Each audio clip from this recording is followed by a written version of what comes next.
I am really excited to be here. I recognize so many of the great nonprofits in the room. I will tell you it's especially impactful for me because years ago, my children relied on a lot of our local nonprofits to get Christmas presents. I recognize you're over here, so you helped my family a lot, put a turkey in the oven for Thanksgiving. I will confess, was not very good because I don't bake turkeys, cook turkeys. I don't even know which one we do. But you put a lot of presents under the tree. So it's really impactful for me to now be in a position where I can help a lot of the nonprofits hopefully serve our community better. So as I said, I'm Kurt. I do work for GoodellNet. I am the continuous improvement specialist, and that really means that I help upgrade our client and coworker experience through process improvement. And one of the most accessible ways I've done this in the past is for the older people in the room who are my age or older. I took a company that was doing over 10 million in sales, and they were using something called pen and paper.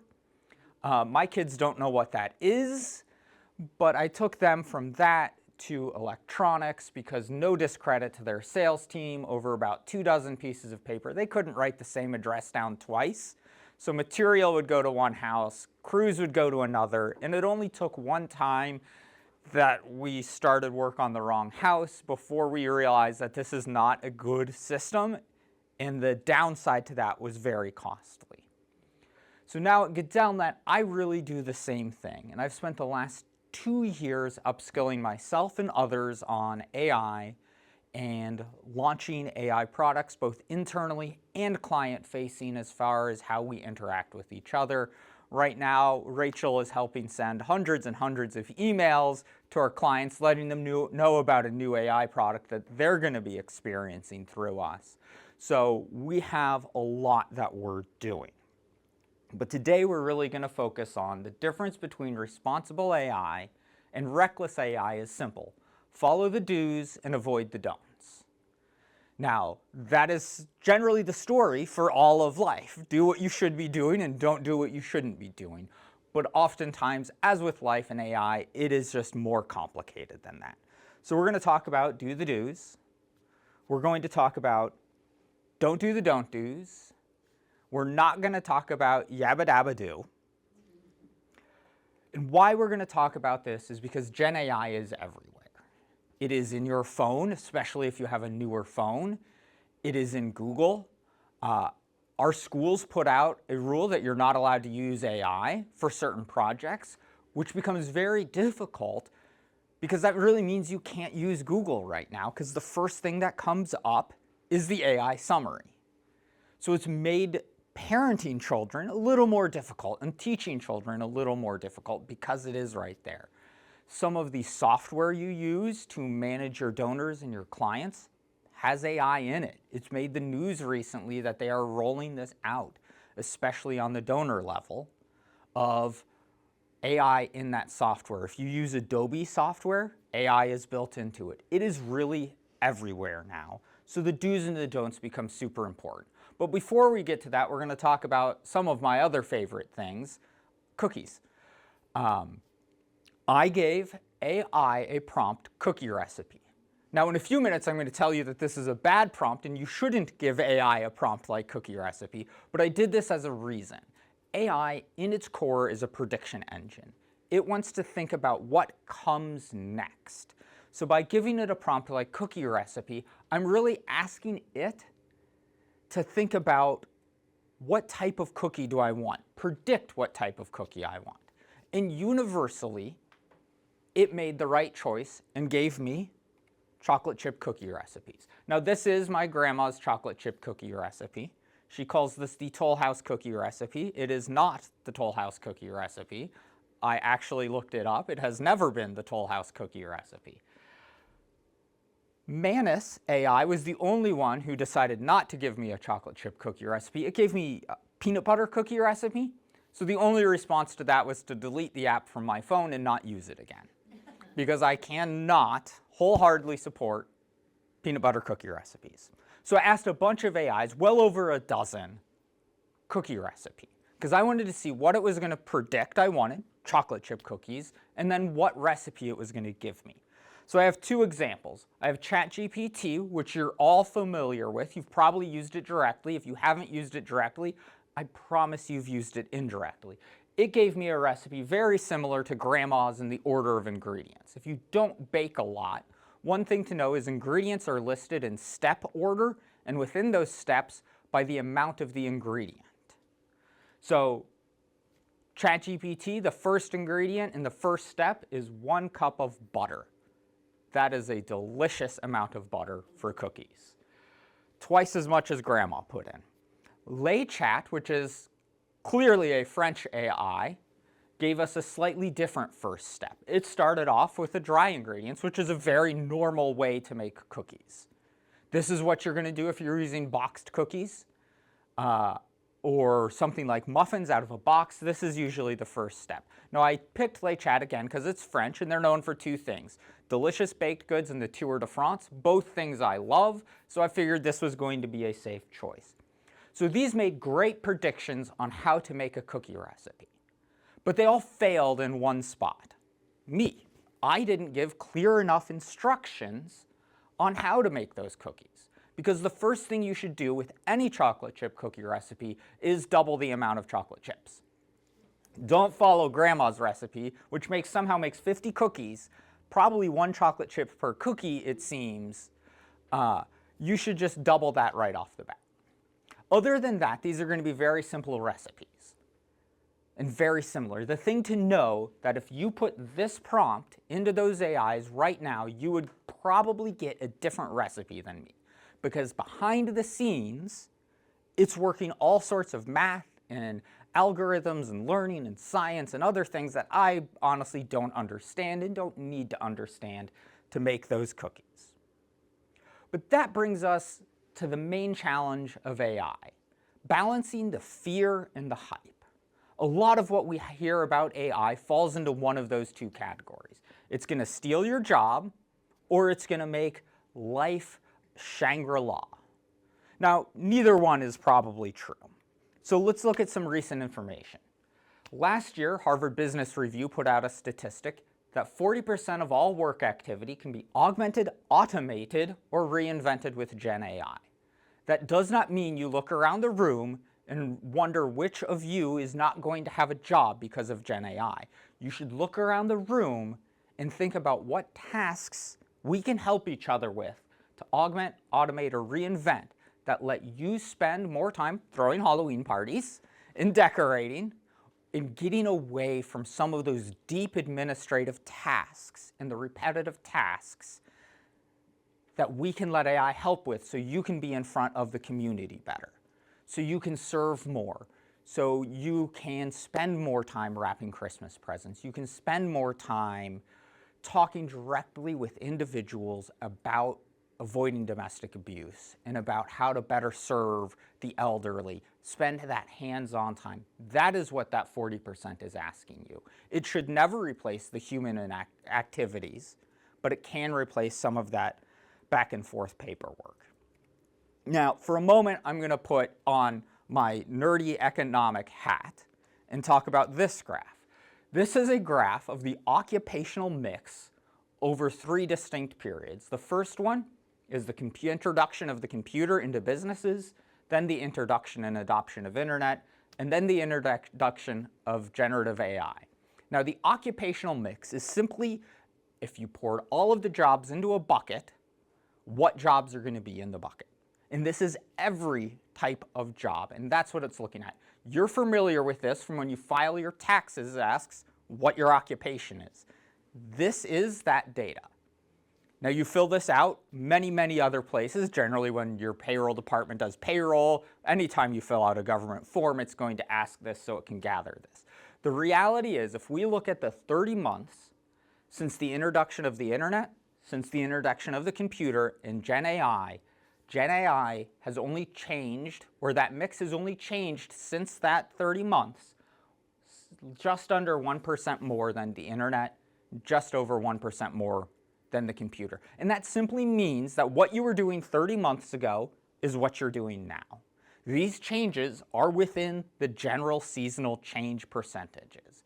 it has not produced this grand disruption to the job market. You will still be serving the same folks in the same way that you have 30 months from now as you were 30 months ago. So that really brings us down to the do's. This is obviously the more exciting part than the don'ts, so we start here. Do. This is super important. Do keep sensitive data out of AI. There are some caveats to this. If you're using an AI that's built into your accounting software that they put in there, that is going to be safe for your accounting information. If you're using AI in your fundraising software that they put in there, that is going to be safe for that information. It already has access to it. Other than that, if you're using a chat or any other AI, do not put in sensitive data. That includes personally identifiable information. Don't go pasting your donor list with addresses into AI and asking for insights. Keep your HR data out. I know it feels like it'd be a great idea to put current resumes of employees in and compare them to incoming resumes for new jobs. That's a terrible idea. You are giving that information away, and you should not be doing that. Do not put in your confidential donor and community information. Now, the caveat to all of this is every year you get to file your annual reports, and usually they're great looking. I looked at several of them in preparation for this. You file those. Those are perfectly good to put into AI. You're handing those to the public anyway. I grabbed them off of your website. You have tax information that is perfectly accessible to everyone. I will tell you, AI already has that tax information. You file that, I don't remember the name of the form, but you file a form every year and you can just go look it up on the state website. That's okay because AI already has it. If you can find it on Google readily, then AI is going to have it. The next do. If you're using ChatGPT or any AI, do turn off the model improvement options. This is how you do it in ChatGPT. So if you're a ChatGPT user, grab your phone and take a screenshot of this so you know how to go do it, or just try to do it now if you have your computer. This stops AI from putting your prompts and its responses back into the system to continue the training process on. So inadvertently, if you were to put a name you shouldn't have and you turn this feature off, I'll slide out of the way so you can take the photos. You can turn this feature off. It helps prevent it from going back into the system. You're not adding it to the context and the data it already has. Now, keeping this aware does not change what you put in on the slide before. You still don't share that confidential information.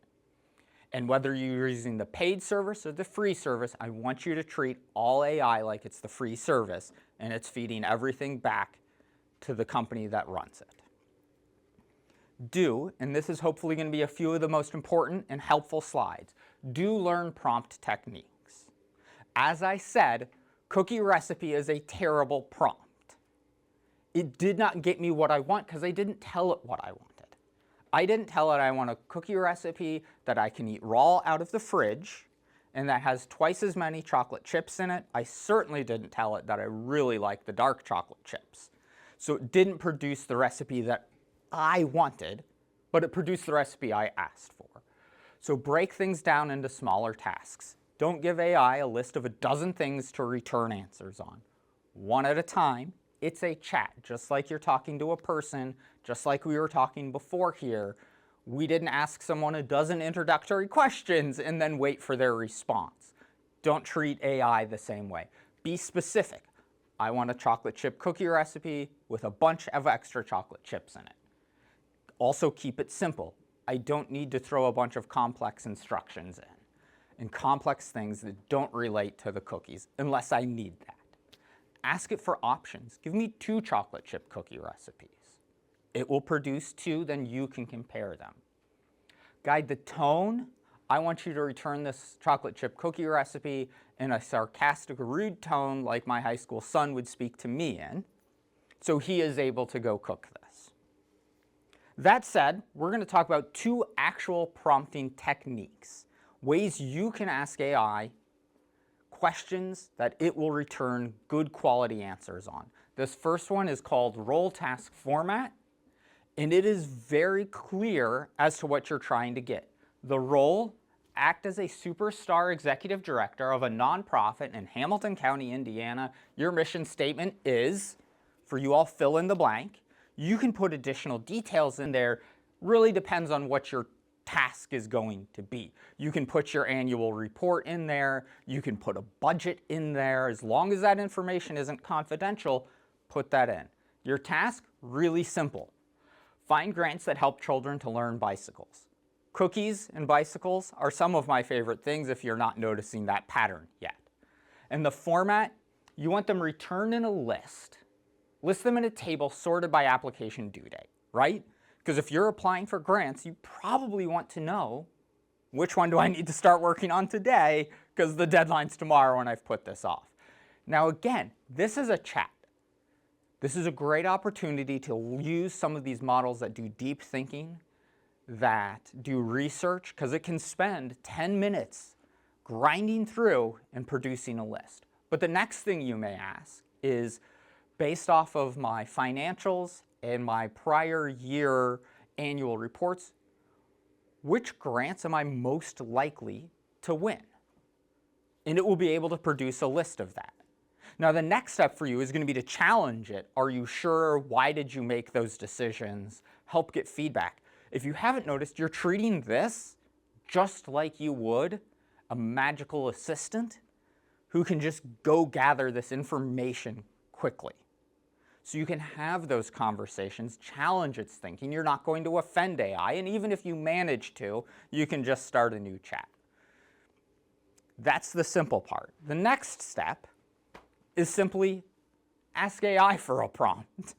This, I find, works really well for me because it starts off: please write a prompt to use ChatGPT in this case to find grants for providing funding for after-school students, so on and so forth. Here's some demographic information. This is a really good place if you don't have the bandwidth to use the prior format. You can just brain dump this information into the AI, ask it for a prompt. Now here's the magic sentence right at the end. Ask me 3 clarifying questions before generating the prompt. You want it to review what it's given you and then ask questions. Again, just like the magical assistant who's going to say, hey, I need some clarification on this. I found, is it okay if the grant also does pre-K? Seems like an obvious answer, yes, but it might not always be. It may be outside of your mission statement. So it will ask those clarifying questions and it will produce a prompt. I promise you, its prompt will be much longer than what you gave it and what you would have written in the first step. Read through it, verify it's good, and move on.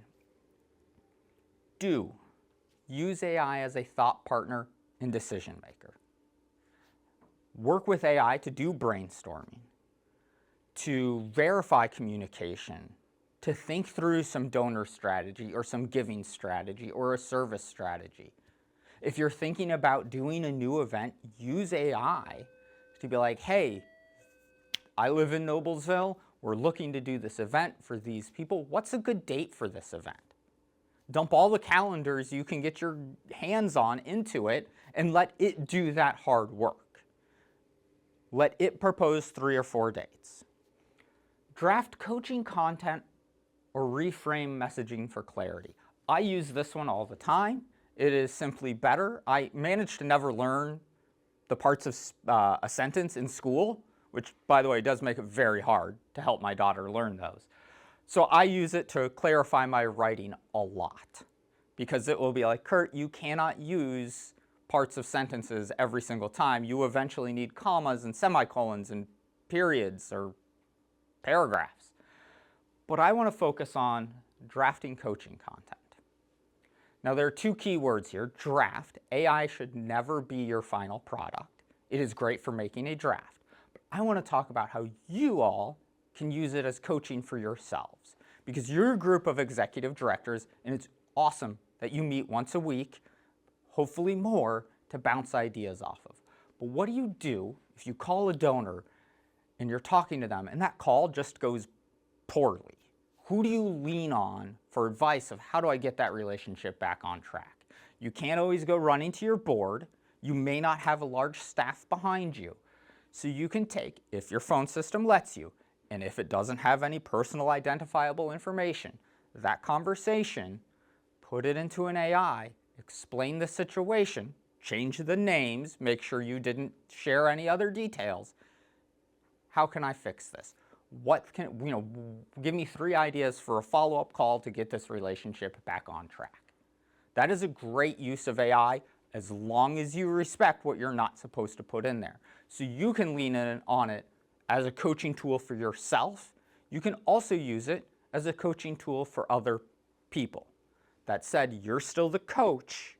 You still bring the humanity to that conversation, but it can help with those hard conversations. If my coworkers could plug their ears, I do this a lot. I get stuck on tickets and communication threads that are sometimes 100 messages deep by the time they get to me. Catching up on 100 messages is really hard. I'm sure we've all done it.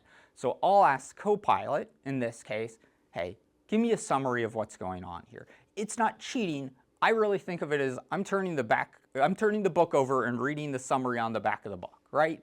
Okay, then I can dive in now that I know what the plot of these messages are. Draft content, timelines, and ideas. Again, I want to emphasize the word draft. AI should not produce your final product. Have it check tone, inclusivity, and clarity. It will put the Oxford comma here. Just for clarification, my marketing department won't let me. Looking at you, Rachel. Well, then where's my Oxford comma? Now see, this has gotten derailed. Right there. So you can have it check, hey, our intern made this new great flyer. Does the wording fit our prior branding? Does it fit our prior needs? Again, you're just double checking some of that work. You're asking it to do a little bit of that heavy lifting for you. Simplify messaging. Again, I use that all the time. I work for an IT company. Oftentimes I get messages I don't understand with words I've never learned.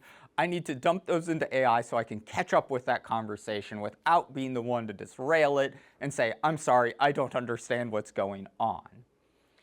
I do this all the time too. Make this sentence more empathetic. This goes great when you're trying to coach or you're sending an email and it's 4 o'clock on a Friday, you're exhausted, you've used all your spoons up for the week, and you need to get this email out. It can give you language to add some empathy to that email instead of, hey Pierce, I need you to make sure that you put my Oxford comma back in on that slide. I can say that, I can get help saying that in a better, more personable way. The last to do is share your big ideas with AI. Do use it to make an impact, build your ideas. I used AI last night just to help with some personal writing I was doing, bouncing ideas back and forth, getting some ideas on word choices. I do a lot of learning with AI. Again, I'm a non-technical resource at an IT company, so I am constantly feeding into the encouraging learning, using it for that purpose. One of the hardest obstacles for adopting AI into your everyday life is to use AI, is to get used to breaking that habit of investing all of your effort and mental energy into, I have to rewrite this sentence so it's clear for my audience what I'm trying to say. And you can easily burn, I shouldn't say you, I can easily burn a lot of time rewriting one sentence so I say it correctly. AI is the tool to help with that. Now the don'ts. These are going to be a little depressing because it feels like I'm now the dad scolding my children. Don't trust it blindly. I've already mentioned this a few times. AI looks for patterns. AI can and will hallucinate. We use some very outdated software because that's how our industry is. Part of one of our software has not been updated since the year 2008. There are no help desk documentations. Whenever I ask AI about it, it just loves to make answers up. If you type a nonsense phrase into Google, it will still attempt to give you an AI summary of that phrase.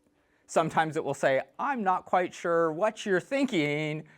I can't spell, so I get that a lot. If you mean this, then here's the answer. If you mean this, you still need to use your judgment. High-rated academics will say it's between 40 and 60% accurate on all of the technical details. Most of what we're doing is not high-level academic work. So we don't necessarily need to worry about that. We're looking for the coaching, the clarifying, the advice end, not to write an academic paper. Validate it using other models. ChatGPT says to write this sentence that way and you don't love it, jump over to Gemini, jump over to Claude and say, hey, which of these options is best? And it will give you their opinion. Different AI have different ways of thinking. This slide's going to feel really familiar by this point. Don't put confidential content into your AI. We've already talked about this. Donor and giving strategy, HR data, personally identifiable information. For the most part, that financial data, again, some of your tax information is already publicly available. It's already in there. Keep it out, keep yourself safe. The same conversation you have with your staff about emailing that information. If you shouldn't email it outside, if you shouldn't email it, you shouldn't be putting it into AI. Don't overuse AI in human moments. It is great to use AI for coaching advice. It is not the coach. As executive directors, you are the coaches. Don't use it to enact cultural change. Don't use it to change team dynamics. You are the person responsible. You can use it to generate ideas. You can use it to strategize. You can use it to practice those conversations. A lot of these AI have great voice tools. You can talk to the AI. So you can practice those conversations. But at the end of the day, as executive directors, you're the ones holding those conversations. Now, this is the mandatory HR slide. Do not skip internal policy and training. Make sure your team is aware of do's and don'ts with AI, of what of your company information can go into it and what they cannot put into it. A lot of people are putting information in there they shouldn't be. Make sure your team is aware. Now I'm going to turn my back to my team and say, if you want us to come back out and talk to your teams as a whole, as a large group, so you don't have to play the bad guy or bad gal and go through a list of things they shouldn't do, talk to Rachel, talk to me. We can schedule that. We can have a big group event where we go over this for everyone in their teams, so we can all be on the same page. That way, I'm the one who tells them what they can't do, and you don't have to spend your energy and your goodwill with your team on doing that. The long and short of this is, use AI like a creative, curious assistant. Give it some directions. Learn to trust what it can do. Learn to interact with it. And you can get all sorts of help brainstorming ideas. There's the spoon theory. I'm sure most in this room have heard about it, where you just have a limited number of spoons to give out during the day. AI can help you retain some of those spoons, where you're not burning yourself out trying to write the perfect email for 2 hours. Maybe you can cut that down to a half an hour. Maybe it can help you on some of those tasks that just suck the energy out of you. Look to AI, think of ways you can use AI in that. Now this has all been great, kind of theoretical, so I wanted to go over practical examples. Now I will tell you, I cheated on this slide and I asked for how an executive director at a nonprofit can use AI safely, and asked specific ways. Mock board presentations. Let's pretend you have the cranky old guy on your board who only wants to hear about financial information. I am very much stereotyping there, but there are enough heads nodding in this room that I am fairly confident you all know who that is on your team. Give it information, generic information about this person. They're a cranky old person. They only care about the financial performance. They're, a CFO of a Fortune 500 company, whatever you want to make up. To have AI ask the tough questions. Tell AI, ask me the tough financial questions about my annual report. Analyze your fundraising calls. Again, keeping the identifiable information out, you can get some personal coaching there. Create drafts. Again, emphasizing that word draft. It is not a final product. To some extent, you can analyze your giving data. Potentially, that's simply a list of dates you receive donations on and a list of events to see what correlation there are. Now, I'm venturing to guess several people in this room, your donations go up around the holidays. That's fairly typical.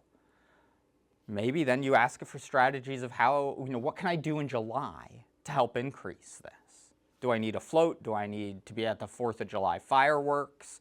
I don't know. I hide in my house with my neighbor's dog, who's afraid of fireworks as an excuse to not go to them. Check your bias. It's really easy to say the wrong things and forget that we live in such a diverse area. My kids both have multiple non-English speakers in their class. We don't know the nuance and the bias of where they've been and where they're going. We can rely on AI to help some of that. Again, it's not going to fully solve the problem. We still have to have the right goggles on. Understand culture, same situations. Search for partners. This could be a big one. Now, a lot of you here are established well in this community, but we have a ton of new growth, a ton of new businesses. And so put that into AI, put your mission statement, put your prior year annual report, and simply ask for, hey, what new businesses in Hamilton County might be good partners for us? We're trying to do X, Y, and Z. We're trying to teach a cooking class for kids to learn how to bake chocolate chip cookies. How do I get a hold of Kurt to come be the guest taster? So your next steps. Review Microsoft nonprofit licensing. I helped a friend with this at a nonprofit the other day. Microsoft loves to change their licensing strategy. They've changed it in the last month already, and they're planning on changing it again. So make sure you're reviewing that on a very consistent basis to make sure that you're getting the best product for the price you're paying. The solution for my friend, they simply needed a way for volunteers to host Zoom calls or Teams calls, but they didn't want to spend any money. It turned out to be a $12 a year solution for them because we took time. I simply said, hey, here are some options. Go talk to your real IT people about this. That was the solution, $12 a year, much better than their executive leaders having to start every single volunteer coaching call between volunteers, which is a huge investment of time. Evaluate your AI policy. I will say if you do not have an AI policy in your 2026 employee handbook, you are doing yourself a disservice. If you don't have it in your volunteer handbook policies, you're also doing yourself a disservice. Make sure those get in there. That said, your last piece is to maximize that technology budget. Again, $12 saved several hours of an executive team member's time in starting calls. IT can be very expensive, and there are lots of great companies around who can help with that. We have 60 nonprofit clients. I think it's 61 now. One started yesterday, so we have 61 nonprofit clients now. If you don't have a great relationship with your IT company, let us know. If you have in-house IT and they have questions or need help, let us know. That is the extent of the sales pitch I have put together for this, because that's not why I'm here. This is just the final slide. If you have any questions you want to ask in front of the group, let me know. I'd be more than happy to answer them. I also know you have some business afterwards, but if it's okay, I'll hang around and can answer one-on-one questions at that point.